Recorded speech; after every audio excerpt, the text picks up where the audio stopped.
Saudari-saudaraku yang terkasih, berjumpa kembali bersama saya Romo Antoro dalam Renungan Harian, Sabtu 15 Oktober. Hari ini kita bersama seluruh gereja Katolik memperingati Santa Teresia dari Avila, perawan dan pujangga gereja. Semoga kita bersama keluarga, komunitas kita, di akhir pekan ini selalu dalam keadaan sehat, baik, dan tetap bersemangat. Hari ini kita bersama-sama akan merenungkan dari surat Rasul Paulus kepada jemaat di Efesus. Bab 1 ayat 15 sampai 23. Marilah kita mengawali renungan kita dengan tanda kemenangan Kristus. Dalam nama Bapa dan Putra dan Roh Kudus. Amin. Karena itu setelah aku mendengar tentang imanmu dalam Tuhan Yesus dan tentang kasihmu terhadap semua orang kudus, aku pun tidak berhenti mengucap syukur karena kamu.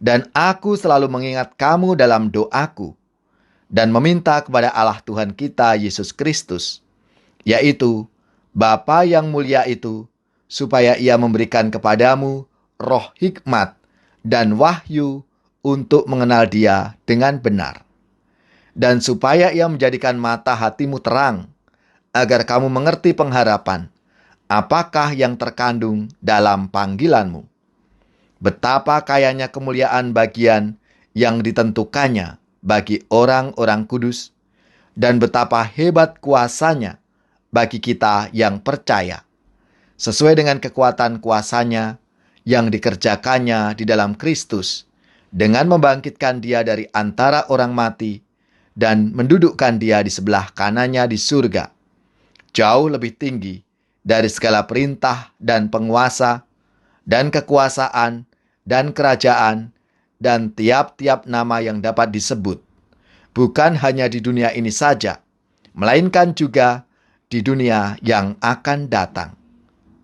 Dan segala sesuatu telah diletakkannya di bawah kaki Kristus, dan Dia telah diberikannya kepada jemaat sebagai kepala dari segala yang ada. Jemaat yang adalah tubuhnya, yaitu kepenuhan Dia yang memenuhi semua dan segala sesuatu. Demikianlah sabda Tuhan. Syukur kepada Allah. Saudari-saudaraku yang terkasih, selamat dan profisiat untuk saudari-saudari gereja, paroki dan lembaga-lembaga yang pesta nama Santa Teresia dari Avila, perawan dan pujangga gereja. Semoga semangatnya memberi inspirasi dalam hidup dan karya pelayanan kita semua. Saudari-saudaraku yang terkasih, kita sering mendengar ungkapan tak kenal maka tak sayang. Dari ungkapan itu menjadi jelas bahwa pengenalan merupakan tahap awal yang penting dari suatu relasi.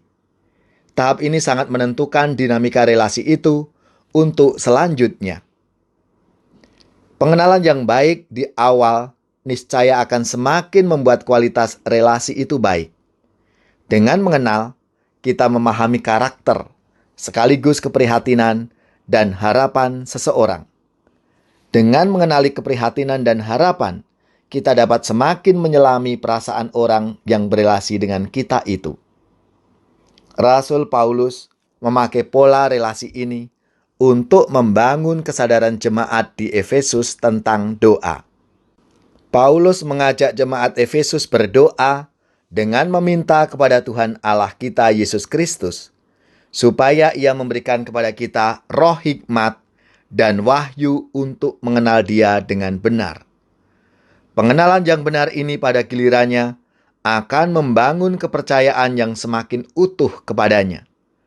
Kepercayaan yang makin utuh ini lantas akan menghantar jemaat pada kepasrahan pada kehendaknya. Menurut Paulus, kepasrahan yang utuh ini akan menjadikan jemaat mengalami kepenuhan dalam Dia yang memenuhi semua dan segala sesuatu dengan kehendaknya. Dengan demikian, secara konkret menurut Paulus, doa adalah upaya kita untuk semakin mengenali kehendak Allah dalam diri kita. Dengan mengenalinya, kita dapat menyesuaikan diri dengan kehendak itu.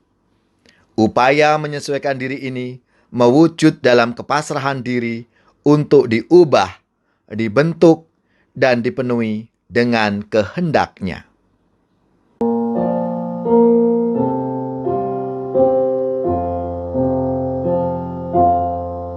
Siapa yang berpegang pada sabda Tuhan dan setia mematuhinya, hidupnya mulia dalam cahaya baka, bersekutu dengan Tuhannya. Percayalah dan pegang sabdanya, hidupmu dalam Yesus sungguh bahagia. Bila kita sedih, hidup kita pedih, Tuhan pun berperan dalamnya. Ia selalu dekat dan menjamin berkat bagi yang berpegang padanya. Percayalah dan pegang sabdanya, hidupmu dalam Yesus sungguh bahagia. Kasih-Nya yang kekal takkan kita kenal sebelum padanya berserah. Hidup bahagia disediakannya bagi yang berpegang padanya. Percayalah dan pegang sabdanya, hidupmu dalam Yesus sungguh bahagia.